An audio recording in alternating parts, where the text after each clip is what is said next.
Yes, I definitely missed talking about paladins on my video about balancing all of the D&D classes with minimal changes.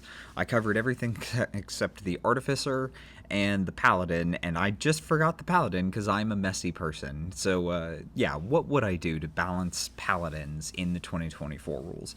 So I think they're in a really good spot balance wise. Getting spells earlier helps, and I know people are super upset that paladins lost the like massive burst damage from being able to divine smite whenever they wanted.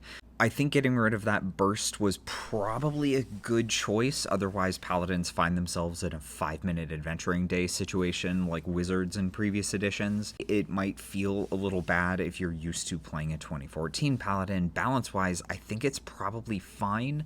But to compensate, I would increase the damage dice on all of the paladin's smite spells. Like Divine Smite, instead of it being d8s, make it d10s, maybe even d12s, or just double the number of dice and make them d6s. Either way, increasing the damage dice because Divine Smite is going to be so much less frequent, I think that's a perfectly fine way to compensate for the change in damage output.